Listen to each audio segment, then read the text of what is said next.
Hello students. Today we'll start the topic calorimetry. First we'll start the definition of heat. What is heat? Heat is the total internal energy, means kinetic and potential energy of all the molecules. What does it mean? Suppose I just consider solid molecules. When we will supply the heat to the solid molecules, what will be there? Their velocity will increase, vibration will increase. With that velocity, there is one energy, that is the kinetic energy. Same way, when you will supply the heat to the solid and convert to liquid, means during melting, what's there? They are increasing the space between the molecules, means intermolecular spaces will increase. In that case, we consider that is the height is increased. So potential energy mgh. So with that, potential energy will increase. So we conclude from this, when we will supply the heat, what thing is increased? First is the kinetic energy as well as the potential energy of the molecules. So in short, we consider what is heat? Heat is the total internal energy, means kinetic plus potential energy of the molecules. As concerned to unit, heat is the energy. So as a unit of energy is joule. But we know sometimes we are using our own unit for the each and every different type of energy. Same way we are using here calorie for heat energy. But you should know what is the relation between calorie and joule. 1 calorie is equal to 4.186 joule. Next, definition of calorie. What is calorie? It is the amount of heat required to raise the temperature of 1 gram water through 1 degree Celsius. So very simple, if you want to increase the temperature of 1 gram water through 1 degree Celsius, how much heat is required? That is considered as 1 calorie. So if I will consider, suppose 1 gram water, temperature 4 degrees Celsius, we want to convert 5 degrees Celsius. Again 1 gram water, second test tube, temperature 10 degrees Celsius, it goes to 11 degrees Celsius.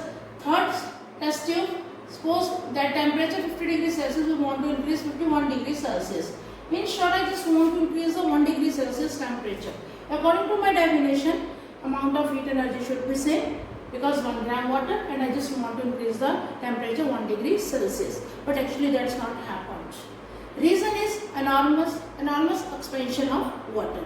And mostly substance expand on heating, but water that contract on heating from 0 to 4 degrees Celsius.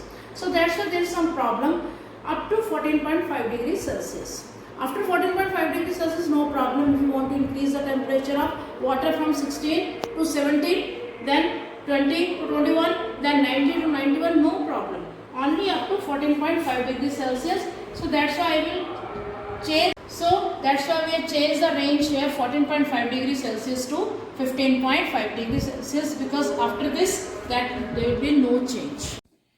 Next is temperature. What is the temperature? It's the degree of hotness or the coldness, as you have studied in lower classes. So what is the temperature? It will give the degree of hotness or coldness. For example, one body at 5 degrees Celsius, other body at 10 degrees Celsius. Then we will say this is hotter one and this is colder one. So who will decide? Only temperature. Which one is hot and which one is cold. And second definition of the temperature, it determines the direction of flow of heat when two bodies at different temperature are kept in contact.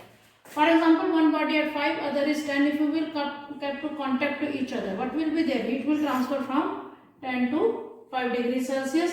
If one body at 5 degrees Celsius remains, other is 2 degrees Celsius, then it will supply from 5 to 2. Means who will decide the direction of heat? Only temperature. And temperature, that heat also always transfer from high temperature to low temperature. Next definition of temperature, SI unit is Kelvin. You have studied in lower class Kelvin, but generally we are measuring degree Celsius. So what is the relation between Kelvin and degree Celsius? So if we require the answer in Kelvin, you will simply sum up 273. Reason is this: if I will consider degree Celsius scale, this is at 0 and 100. Ice point 0 and steam point is 100, gap 100. Same way, ice point here 273, here 373 in Kelvin scale. So that's why the Kelvin scale 273 step ahead. So if we are required the answer in Kelvin scale corresponding to degree Celsius, we will sum up 273 plus that degree Celsius temperature. But remember, here in this topic we will not do such type of conversion. Reason is this: when we will study here the temperature, we will concentrate in the change in temperature, delta T, not a particular T. So as concerned to delta T, we will not convert here. Reason is same, because gap between both is 100. Maybe Kelvin scale or maybe degree Celsius scale, difference is same, that is 100 divisions. So that's why when we will consider the change in temperature, there is not required any type of conversion. Remember this. Next is heat capacity.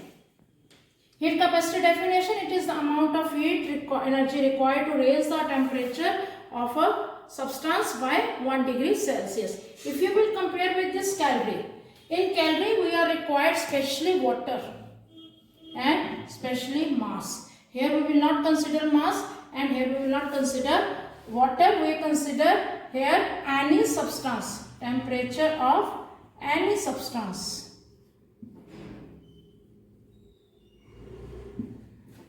For example, if I will consider 3 different substances. Suppose one is aluminium, other is copper, third is iron.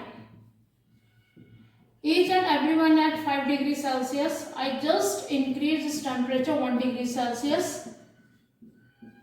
No doubt, in all these 3 cases I have to supply the heat, but heat supply will be different because each and every substance has its own capacity to gain the heat and to rise its temperature. For example, aluminium simply take 1 joule, copper maybe 2 joule and iron maybe 3 joule. So that amount of heat is called heat capacity. So that is the definition. It is the amount of heat required to raise the temperature of substance by 1 degree Celsius. If you will see this definition, I just consider 2 things. One is the amount of heat, second is the temperature. On the basis of this, that is the formula. Heat capacity is equal to amount of heat upon rising temperature. Amount of heat represented by Q, rising temperature represented by delta T. So formula is C dash is equal to Q upon delta T, whereas C dash is the symbol of heat capacity. As concerned to SI unit, that I already told you, when we will explain any SI unit, we always use the formula. So see from this formula, amount of heat Q we will measure in joule, temperature we will measure in Kelvin. So net result joule per Kelvin, but here we can also take joule per degree Celsius, as I already told you. Here we will not any type of conversion is required, one of the same thing, because we are concentrate here change in temperature. Next is a specific heat capacity.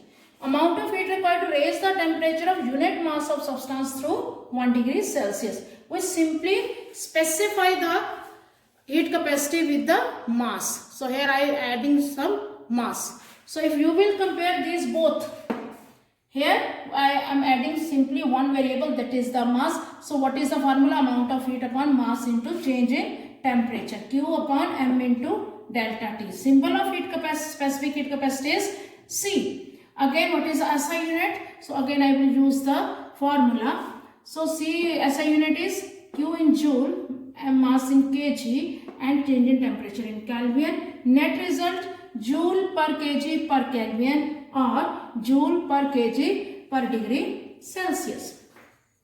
Next, very important, relationship between heat capacity and specific heat capacity. That I will derive from specific heat capacity formula. Specific heat capacity is equal to Q upon M into delta T. Out of this, what is this Q upon delta T? That is heat capacity.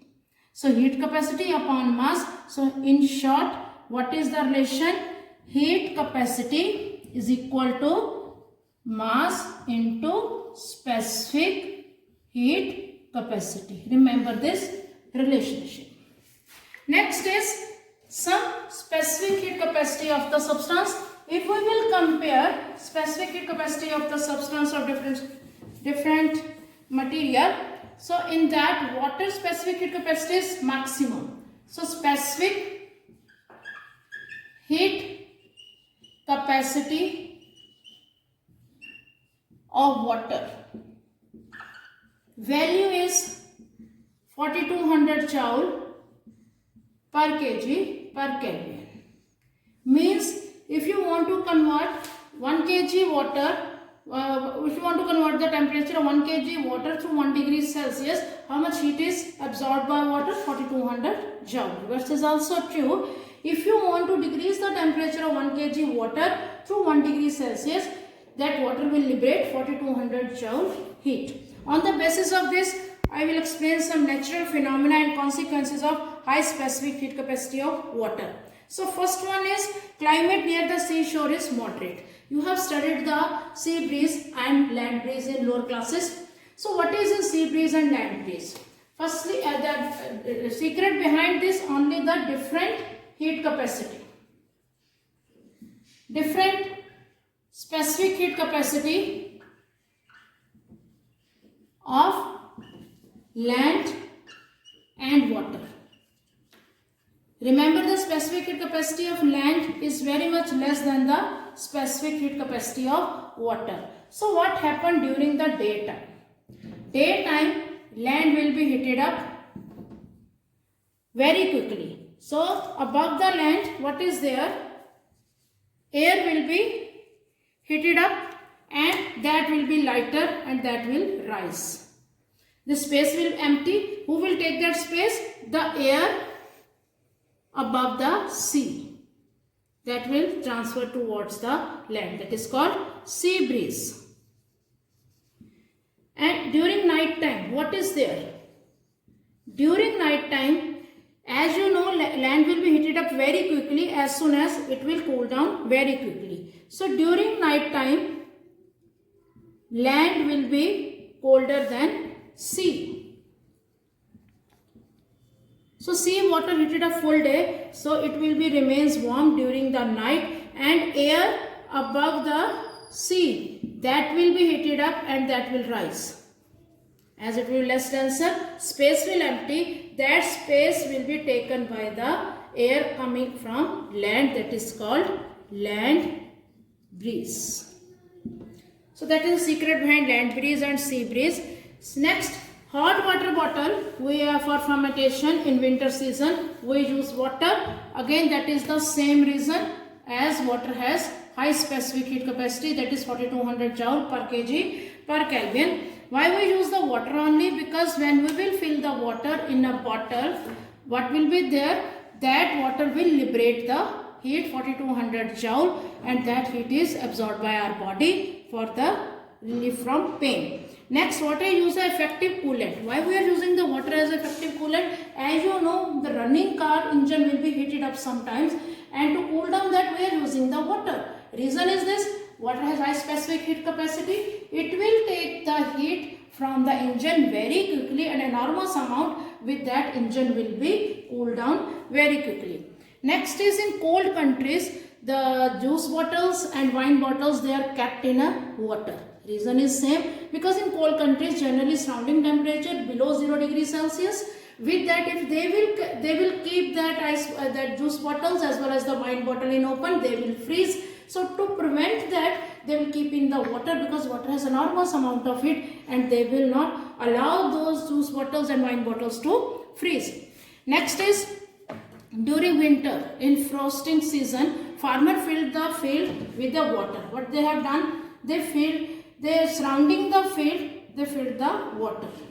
Reason is this: because at that frosting time, surrounding temperature is negative. If they will not use the water, full coolness is bared by the crops. The water present in the crops vein will expand and that veins will burst and crops will destroy. But if there is water, full coolness is suffered by this water and that coolness will not go through the crops and crops will save. Same way, our body has 80% water. Why? Because to moderate our body temperature. This is something about the high specific heat capacity of water. Now some heat capacity reasons why we are using thick pan in kitchen for cooking. Reason for cooking. Reason is, if surface is thick, there will be high heat capacity.